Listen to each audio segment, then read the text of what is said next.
The Nigerian Professional Football League getting better and better. Let's continue that campaign we started this morning. Talk to us. How can we make the local league admirable? On Twitter with channels_sports and on Facebook or channels-sports. So when you see games as these, Atlant came to Ibadan, defeated Shooting Stars. They traveled. This is do me, I do you. But what a game that was. And the good part was that the fans they took it with faith. There was no incidents of violence, no protest, no walking off the pitch. They took it. Same thing. The same thing that happened in Nasarawa and Kano Pillars. Kano Pillars. No acts of violence. Yep. It just tells you one thing, that for us to truly develop, our football must be on TV. That's it. Our football, not just one game. Not just one game in a weekend. We really also have to 10 games. We really have to. Yeah, we'll get to that point, but we really have to change our mentality, because a lot of teams don't want their matches on TV. On TV. Because of those. For reasons best known to them. That we, to an extent, we know. For reasons best known to them. But if you have a good team and you are confident of what it is that you are doing, why would you not want your game to be shown on TV? It also helps you to build your brand. So when you are talking to sponsors that, look, our last game was on TV, you can check it out. Exactly. I don't know. I'm just sometimes. Okay, let's quickly run through some rescheduled matches that we're expecting tomorrow in the Nigerian Professional Football League. Sharks FC Port Harcourt are struggling at the moment. They will take on Lobby Stars, who are trying to, get their league form back after qualifying for the Federation Cup. Ifeanyi Uba, they'll be taking on Aqua United. Let's see if Aqua can, get something out of that one. Also, Giwa FC, after playing a 2-draw with Aqua United, they will play Enugu Rangers. Shooting Stars will be playing in form Nasarawa United. I don't think any team should play Nasarawa United now, because they're carrying so much confidence after standing Kano Pillars at home. Yeah, that's a huge confidence, and they are coming to Ibadan and playing against Shooting Stars as well. Shooting Stars will want to make sure that they win this one. Yeah. They want to make sure that they do not repeat the same mistakes that Kano Pillars did in Kano over the weekend. So it's going to be a very tricky game. As far as I'm concerned, I like this season of the Nigerian Professional Football League. So far, 24 away wins. 24 away wins. Saying good goals. Huge games. I think that's a record already. Exactly. I tell you, an entire season probably wouldn't have given us that. Well, okay, maybe last season we had like 1 or 2, but yeah. We had more, we had decent, but 24 already. 24, that's huge. Match day 25. And we're still counting. We're still counting. So for me, and this is awesome. I would like to see an away win.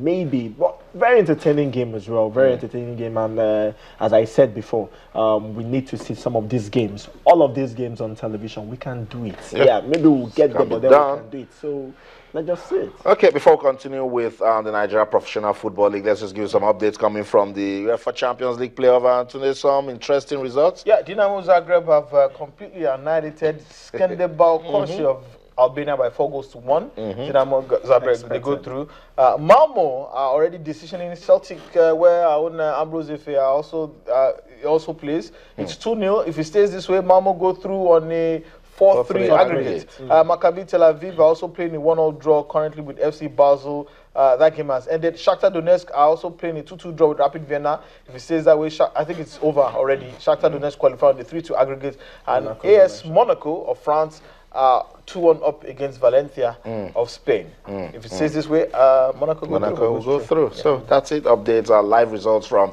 the UEFA Champions League. Let's quickly talk about ways we can make the league admirable today. This morning we spoke to Shehu Diko, and we were tired of complaining. We asked, why should the welfare of players not be paramount for clubs? Warri Wolves yesterday, they said they are not training because they're being owed salaries. 6 months. Last season they've not paid sign-on fees. This season they're owing about 50-60% of sign-on fees. But the good thing is, Warri Wolves now, they've sent their complaints to the LMC, so we're waiting to see what they will say to the club. And when you see Warri Wolves that they haven't been paid and they're doing that well in the league, they're third in the league, I believe. Yeah, they're third. So what if you now pay them well, all their sign-on fees, bonuses are paid, and their salaries are paid as at when due, then what will possibly happen? That's it. The truth is, there are a myriad of problems with the Nigerian Premier League, from players and officials, even coaches who don't sign proper contracts. Also the way in which the clubs also view these players. Are they assets for them, or are they liabilities? Do they feel that they are just helping them, or do they see them as assets which can help them achieve their aims and objectives, or assets which they can sell on for a profit?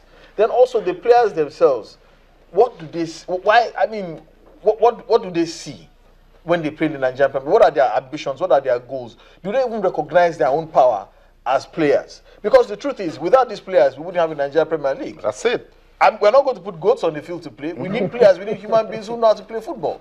Then there's also the issue of, government funding sports teams. The truth is, government is in serious trouble right now regarding being able to raise finances. The price of oil has crashed tremendously. And when you consider the fact that the UN and the United States also reached some kind of agreement with Iran, who will now join an already stricken market with their own huge outflows of oil, it will also force the prices even lower. So the government is struggling for ways to even raise finances in order to meet its own commitments, build roads, provide schools, hospitals, infrastructure. That is even a problem itself. They also have problems even paying civil servants their own salaries. So you haven't done all that. You haven't built roads or hospitals. You haven't paid civil servants. You want to play footballers. Yeah. Even your people will lynch you. They will ask you that, what is your priority? So we have to look at a way of winning these clubs off government control. Yeah. We have to see this as a business. See this as a business. But brand your players. But the problem is, how do government even see these clubs? They see them as an extension of their PR arm. Oh, you own a club. Yes, we do. So it's against. And when they win, they bring them on TV. Exactly, and it's against FIFA statutes for one entity to own two different clubs in the same competition. League. Yet we have state governments who own two clubs. Yeah. You can't run one club convincingly, yet you have two. True. And there are some states who see these clubs as I don't know, they see them as some kind of heritage. And they don't see the bigger picture about, okay, in order to make it sustainable, so that this heritage does not die. Let's see how we can bring in private investors, hand it over to them, or keep the name. If you tell people in Ibadan now or yesterday that, okay, they want to privatize shooting stars, there will be a riot. Problem. If you tell the people in Enugu State too now, Enugu Rangers, you're taking away their history. In Kano that Kano players is going to be privatized, you see what will happen. But the truth is, we don't see sustainability. We don't see the long term. We have to sensitize our people that if we want to make this thing viable in the long, there are clubs in the English Premier League, they're almost 200 years old. Exactly. I can't think of one club in Nigeria that is 50 or even 70 years old. So we have, and these things are there because they are sustainable products. We are not even thinking of the next 50 years for Nigeria. We can't even think of getting to the end of this year. So there's a lot that is going on that we have to really change.